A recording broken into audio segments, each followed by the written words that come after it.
మీరు ఈ మధ్య చాలా స్ట్రెస్ అవుతున్నారు, ఎక్కువగా ఆలోచిస్తున్నారు. ఆలోచించడం తప్ప నేను ఇంకేం చేయగలుగుతున్నాను కనకం? వాడెవడో నాకు ఫోన్ చేస్తున్నాడు. నా ప్రతి కదలికని వాడు కనిపెడుతూనే ఉన్నాడు. అరే, నా జీవితంలో ఏం జరుగుతుందో కూడా వాడు తెలుసుకుంటున్నాడు. అసలు నేనేం చేయబోతున్నానో కూడా వాడు కనిపెట్టేస్తున్నాడు. కానీ అరే, వాడి గురించి నేను తెలుసుకోలేకపోతున్నాను. ఒక చిన్న క్లూ కూడా వాడి గురించి నాకు దొరకట్లేదు. విహారీ గారు, వాడు తప్పుల మీద తప్పులు చేస్తున్నాడు. ఈ తప్పులు చేసే క్రమంలో ఖచ్చితంగా ఏదో ఒక రోజు ఎక్కడో ఒక చోట ఏదో ఒక క్లూ వదులుతాడు. ఆ క్లూ దొరికిన రోజు వాణ్ణి మనం ట్రేస్ చేయొచ్చు. వాణ్ణి ఎలాగైనా పట్టుకుంటానని నాకు నమ్మకం ఉంది. కానీ వాడు ఒక్కొక్కసారి ఒక్కొక్క విధంగా నా మీదకి, నా వాళ్ళ మీదకి వస్తున్నాడు. ఎప్పుడో 25 సంవత్సరాల క్రితం అమ్మ ఏదో తప్పు చేసింది అంటున్నాడు. యమునమ్మ గారు చీమకు కూడా హాని తలపెట్టని మనిషి. అలాంటి ఆవిడ తప్పెలా చేస్తుంది విహారీ గారు? కనకం, మా అమ్మ గురించి మీ అందరికంటే నాకే బాగా తెలుసు. తను అసలు తప్పు చేయదు. కానీ ఈ దుర్మార్గుడు అసలు ఎందుకు ఇలా చెప్తున్నాడు? వాడు మనకి ఆపదను కూడా కొత్త కొత్త పద్ధతుల్లో సృష్టిస్తున్నాడు. ఖచ్చితంగా రేపు అమ్మ మీదకి ఇంకో ప్లాన్తో వస్తాడు. విహారీ గారు, వాడు ఎలా వచ్చినా సరే మనం ఎదుర్కొందాం. మీరు ధైర్యంగా ఉండండి. నేను ధైర్యంగానే ఉన్నాను. కానీ అటు ఒకవైపు అమ్మ, మరోవైపు నువ్వు. ఇలా దుర్మార్గుడు ఎవరో ఒకరిని టార్గెట్ చేస్తూనే ఉన్నాడు. నెక్స్ట్ ఆ టార్గెట్ అమ్మే అయి ఉంటుంది. అసలు వాడు ఏం ప్లాన్ చేస్తున్నాడు? మళ్ళీ ఏ సమస్యని తిరగతోడుతున్నాడో అని నా ఆలోచన. విహారీ గారు, ఈ ఆలోచనలతో మీరు సతమతమైపోతున్నారు. వాడు ఎటువైపు నుంచి ఎలా వచ్చినా సరే మనం ఎదుర్కొందాం. మీరు అధైర్యపడకండి. రెస్ట్ తీసుకోండి విహారీ గారు.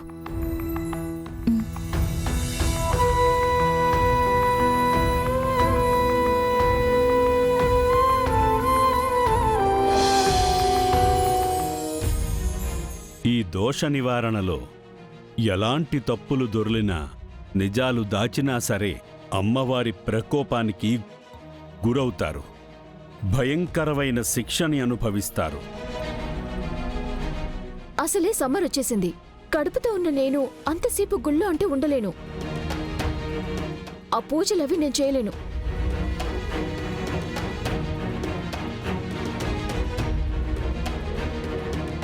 శాస్త్రా, ఏంటే నా రూంలో కూర్చుని అంత దీర్ఘంగా ఆలోచిస్తున్నావు?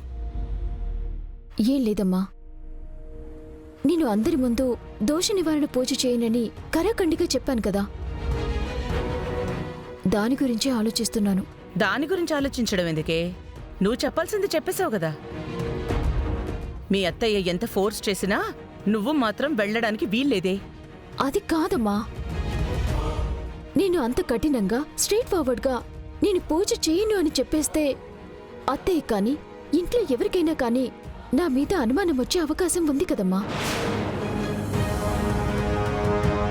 అవునే, నేను ఈ విషయం గురించి ఆలోచించలేదు. నువ్వు ఆ దోష నివారణ పూజ చెయ్యను అని చెప్తే ఖచ్చితంగా నీ మీద అనుమానం వస్తుంది. ఎవరో ఒకరు నువ్వెందుకిలా అంటున్నావు అని ఆలోచిస్తారు.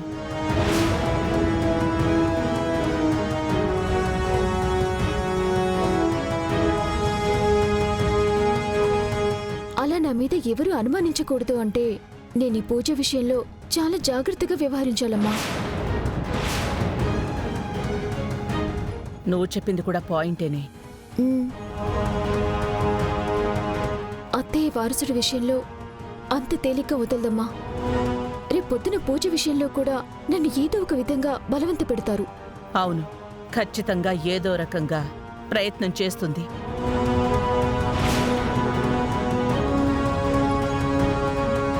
ఆ ప్రయత్నం నేను వెంటనే తిప్పికొట్టకుండా, మొహం మీదే చేయను చెప్పకుండా నేను ఈ పూజ చేసే పరిస్థితిలో లేనని వాళ్ళకి అర్థం కావాలమ్మా.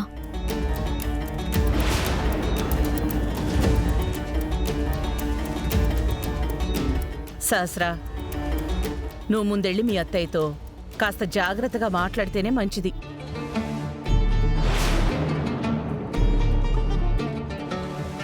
అయితే నేను రేపు పూజకు వెళ్లకుండా ఏదో ఒకటి చేయాలమ్మా.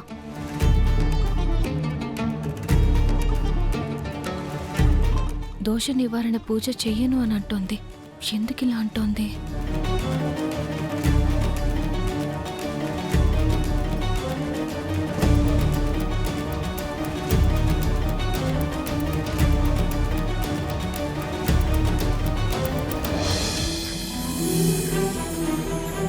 అసలే సమ్మర్ వచ్చేసింది. కడుపుతో ఉన్న నేను అంతసేపు గుళ్ళో అంటే ఉండలేను. ఆ పూజలవి నేను చేయలేను.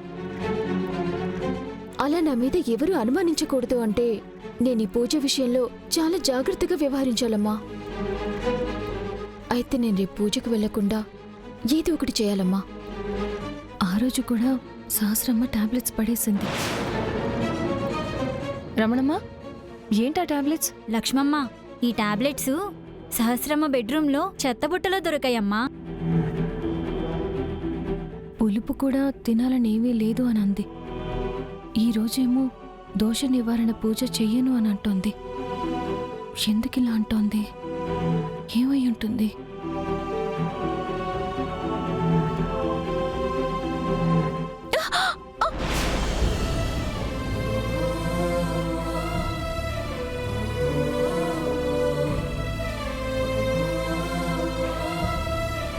పండు, కిందకి చూసుకుంటే అలగిలిపోతుంది లక్ష్మమ్మ. ఏదో ఆలోచిస్తూ వెళ్ళిపోతున్నాను పండు. కింద చూసుకోలేదు. అసలు నువ్వు ఒట్టు మనిషి కూడా కాదు కదమ్మా. ఇలాంటప్పుడు కాస్త జాగ్రత్తగా ఉండాలమ్మా. సమయానికి నేను వచ్చాను కాడ సరిపోయింది. లేకపోతే నువ్వు కింద పడిపోతే ఎంత ప్రమాదమో తెలుసా? సరే పండు, ఇక నుంచి చాలా జాగ్రత్తగా ఉంటాను.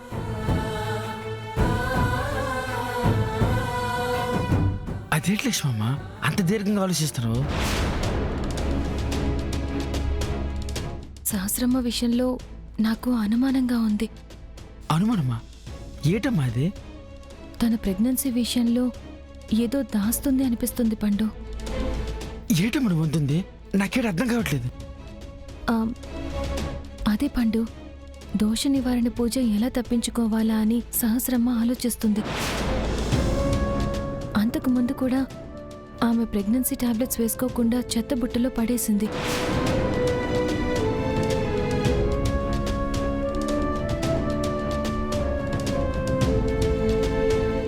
ఇవన్నీ ఆలోచిస్తుంటే నాకు సహస్రమ్మ విషయంలో చాలా ప్రశ్నలు ఎదురవుతున్నాయి.